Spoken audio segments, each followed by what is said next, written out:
Malapitang binaril sa batok ang isang traffic enforcer habang naka-duty sa Midsayap, Cotabato. Ayon sa Police Regional Office 12, binabantayan ng biktima ang mga na-impound na motorsiklo nang siya'y barilin. Posible umanong isa sa mga traffic violator ang may gawa nito. Pinaghahanap pa ang suspect. Nagpapagaling sa ospital ang traffic enforcer.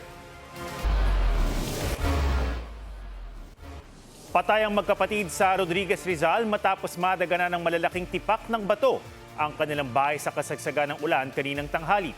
May report si Jamie Santos. Matindi ang pinsalang tinamo sa katawan ng magkapatid sa Rodriguez, Rizal matapos mabagsakan ng malalaking tipak ng bato ang kanilang kubo pasado 12:00 ng tanghali. Ayon sa asawa ng isa sa mga biktima, abala sa kusina ang kanyang asawa noong oras na iyon. Nandun po ako, namimingwit po ako. Tapos maya-maya pong konti bigla pong bumagsak yung bato tapos tumakbo po kami. Nakita ko na lang po yung asawa ko, andun na po sa tubig, tumalsik po siya. Kawawa yung dalawa naming anak. Ayon sa mga opisyal ng barangay, kasagsagan ng buhos ng ulan nang magka-rock slide. Galing po siya sa taas, then nag-bounce po siya pababa. Tapos tumama po doon sa area kung saan nakatira yung pamilya na yon. Tapos sakto yung magkapatid na nagluluto sa kusina, sila po talaga ang tinamaan. Muling nananawagan ng lokal na pamahalaan sa mga residenteng nakatira sa danger zone na lumikas.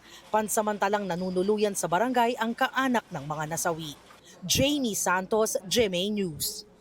Bumuhos sa malakas na ulan na nagdulot ng landslide sa mga probinsya sa norte, bunsod ng bagyong Maymay.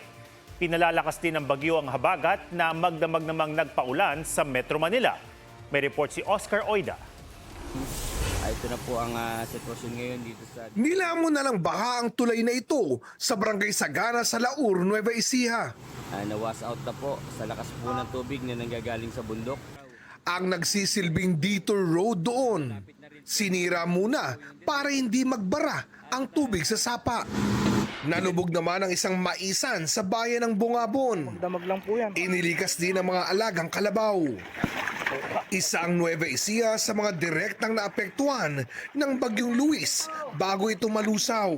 Gusto makinisapa sa likod namin, no? Kahit ilang lugar sa Cabanatuan City, di nakaligtas sa baha. Bagyong Maymay naman ang nagpabaha sa ilang lugar sa Zambales. Sa Kalinga, landslide ang namerwisyo sa mga motorista. May natumbabang poste ng kuryente. May mga naitalaring landslide sa Kabugaw, Apayao, Suyo, Ilocos Sur, maging sa Kayapa, Nueva Vizcaya. Ulang dala ng habagat naman ang nagpapaulang magdamag sa Metro Manila. Halos mag-zero visibility kaninang madaling araw sa ilang bahagi ng EDSA. At may mga gutter deep ding baha. Ayon sa Pag-asa, asahan hanggang Lunes ang ulan sa Metro Manila. At the earliest, parang Monday, meron pa rin pong habagat. And then Tuesday, medyo mag-i-improve na yung weather as long as wala tayong nakikitang panibagong disturbance. Oscar Oida, GMA News. Itinanggi ng gobyerno na arestado na si Senator Bato de la Rosa kaugnay ng kasong crimes against humanity mula sa International Criminal Court. There's been a lot of speculation na nahuli siya and he's being whisked away to The Hague. Hindi po totoo yan. Wala sa amin, wala sa NBI, no? So, hindi totoo. Nasa Pilipinas pa rin po ba? Yun yung paniwala namin because tuloy-tuloy naman yung surveillance natin. We'll continue to do our manhunt to locate him. And yun nga, we have several areas na talaga tinututukan namin. I really have no information or data. I think it's more of a law enforcement matter at this time. Kumalat online na naaresto umano ang senador, lalo na nang mag-post ng kaalyadong si Attorney Jimmy Bondoc tungkol sa di niya tinukoy na bad news na binura rin niya na kalaunan. Nag-post din ng kaalyadong si Attorney Harry Roque na may nanghudas kay Bato. Git ni DILG Secretary John Vic Remulla, hindi isisikreto ng mga otoridad kung madakip man si De La Rosa na huli umanong nakita sa Mindanao.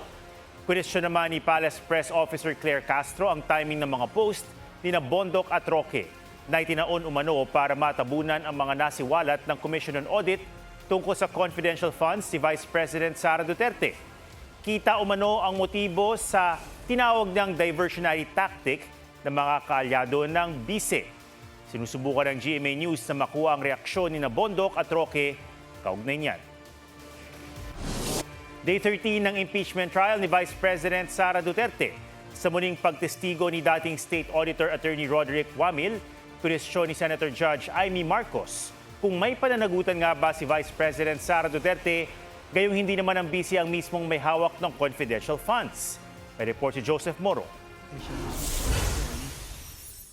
Tinanong ni Senator Judge Amy Marcos sa dating State Auditor Attorney Roderick Wamil kung may pananagutan nga ba si Vice President Sara Duterte sa hindi wastong pag-liquidate ng confidential funds ng OVP at DepEd. Nauna kasing sinabi ni Wamil na batay sa panuntunan ng COA, ipinagpapalagay na nagamit ng pera sa personal na bagay kung hindi ito na-liquidate ng maayos. Ang liwaliwanag na hindi naman si Vice President ang payee. Hindi naman sinasabi na nasa kanya yung pera. Ang liwanag sa inyong joint circular that the Special Disbursing Officer is the one who was designated by the head of agency to have custody, di ba? And in the case of the OVP, si Acosta yon. In the case of DepEd, hindi ba si Fajarda yon? That is not entirely correct po, Your Honor. Because under the joint circular, it shall be the responsibility of the head of the agency first to approve yung cash advance. Pangalawa, to oversee yung agency-wide utilization. Pangatlo, to ensure compliance with the joint circular. And also po, inattest din po ni OBP yung... Unresponsive po, is there a COA finding na ninakaw ang confidential funds doon sa various AOMs and notice? Meron bang sinasabi doon na ninakaw? It was stolen? There is a prima facie evidence na nagamit po siya for personal use or benefit under the joint circular. Git ni Wamil, pananagutan ng pinuno ng ahensya ng gobyerno na matiyak na nagamit ng tama ang pondo ng opisina niya. Ang sabi doon, head of agency or person designated. Oo, ang liwanag sa definition ng joint circular. Mag-yes or no ka lang, kanina ka pa, inaaway mo ko lagi. Sorry po, Your Honor.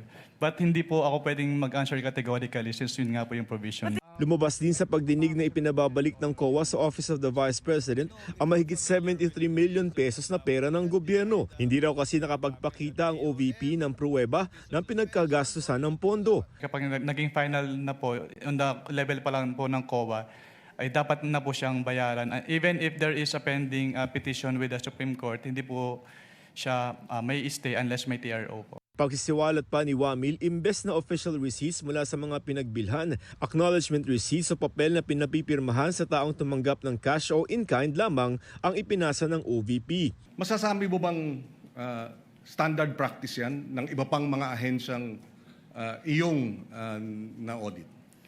Hindi ko po siya masasabing in standard practice since ito po yung kauna-unahang beses na puro AR po yung sinamit sa amin.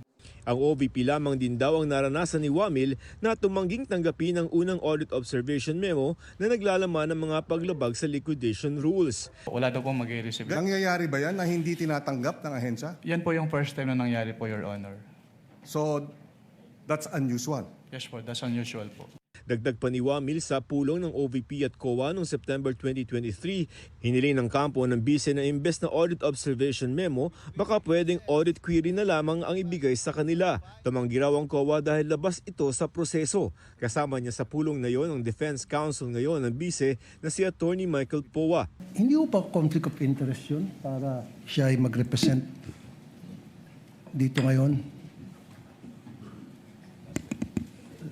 sa natin, pinag-uusapang confidential funds when in fact, siya mismo pumunta doon sa COA office para makipag-usap sa kanila. I believe there is no conflict with respect to that given that he is not the one in trial in this case. If you could just give me maybe 2 minutes to just give context to that meeting. Unfortunately, Counsel, no. You will have the appropriate opportunity during your presentation of evidence. Natanong naman ng GMA News si Atty. Poa kung hiniling ba talaga nila sa COA na magkaroon ng audit query. Wala namang masamang nangyari doon and nabanggit ko na rin kahapon that it was actually COA ICFAO that asked for that meeting. Nasabi naman ng testigo that we were just there to clarify guidelines. So syempre ang posisyon namin kung kaklarify lang naman yung guidelines, bakit hindi audit query, 'di ba? Ang gawin nila. Pinagbigyan naman ng Senate Impeachment Court ang hiling ng prosekusyon na bigyan ng judicial notice ang mga pagdinig sa Kamara na naging basihan ng Articles of Impeachment laban sa bise. Ibig sabihin, tatanggapin na ng Korte bilang fact ang mga lumabas sa pagdinig ng Quad Committee at House Justice Committee noon at hindi na kailangang patunayan pa. Mas mapapabilis daw kasi nito ang paglilitis.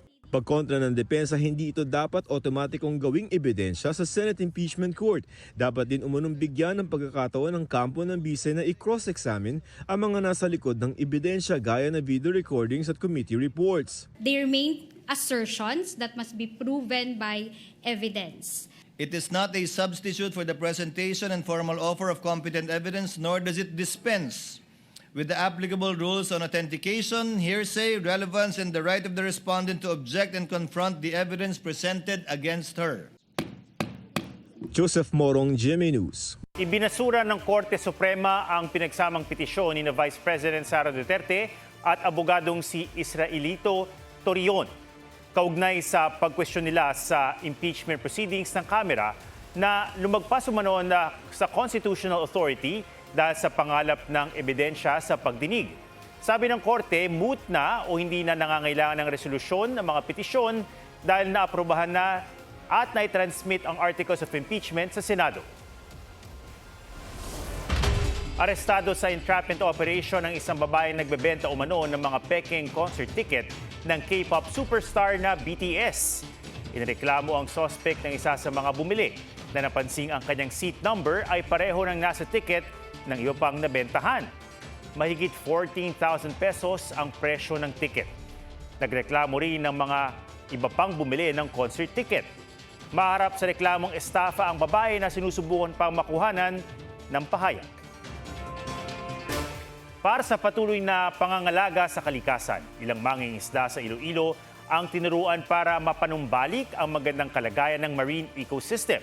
Sa tulong yan ng programang Mangrove Fiesta ni Ramon Magsaysay Award Foundation na pinangunahan ni 2021 Ramon Magsaysay Awardee Roberto Cadodoy Balon. Tinuruan at ginabayan ang mga mangingisda sa pangangalaga sa kalikasan, kabilang na sa pagtatanim ng bakawan. Layo na hindi lang kalikasan ang matulungan, kundi pati na ang kabuhayan ng mga residente. Bago ngayong gabi, bumilis pa ang galaw ng bagyong Maymay habang papalapit sa Ilocos Norte o Ilocos Sur ayon sa Pag-asa. Nakataas ang wind signal number 2 sa Ilocos Norte, Ilocos Sur, northern at central portions ng La Union, northwestern portion ng Pangasinan, western portion ng Apayao, Abra, western portions ng Kalinga at ng Mountain Province, at northwestern portions ng Benguet at ng Cagayan. Wind signal number 1 naman sa mga nalalabing bahagi ng La Union, ng Pangasinan, ng Apayao, Kalinga, pati na ang natitirang bahagi ng Mountain Province. Gayon din sa Ifugao, nalalabing bahagi ng Benguet, southern portion ng Babuyan Islands, nalalabing bahagi ng mainland Cagayan, Isabela, Quirino, Nueva Vizcaya, northern portions ng Zambales at ng Tarlac. Pati na sa northern portion ng Nueva Ecija at northern at central portions ng Aurora. Huling namata ng bagyong Maymay sa vicinity ng Magsingal, Ilocos Sur. Ayon sa Pag-asa, posibleng maglandfall ang bagyong Maymay sa Ilocos Norte o Ilocos Sur o di kaya ay sa bahagi ng La Union ngayong gabi o bukas ng umaga. Pagkatapos ng landfall, tatawarin ito ang iba pang bahagi ng northern o central Luzon. Posibleng humina rin ito pagtawid ng lupa hanggang sa maging LPA na lamang.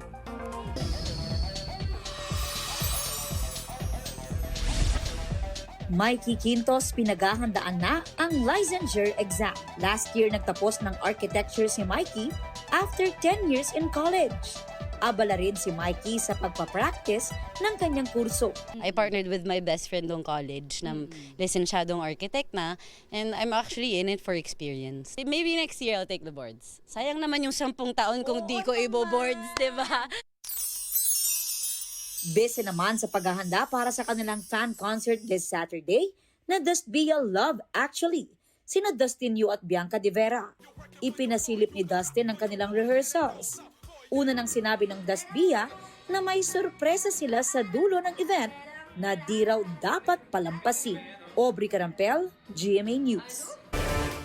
Biglang tumigil sa gitna ng riles sa Poland ang traktorang ito. Naabutan tuloy ito ng paparating na tren. Nahati ang traktorang saka nagkalat ang kargo na laman nito. Lasing ang driver batay sa investigasyon. Walang nasugatan pero nalagay sa peligro ang nasa 500 pasahero ng tren.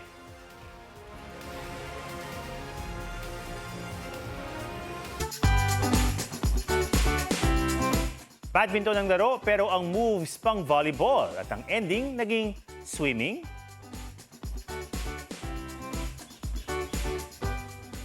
Yan ang pangmalakasang moves ni Bepi na ipinamalas ang pagiging competitive ng mag-dolphin dive alad volleyball player para habulin ang shuttlecock. Tagumpay namang napalo ni Bepi ang shuttlecock kahit dumiretso na siya sa pool.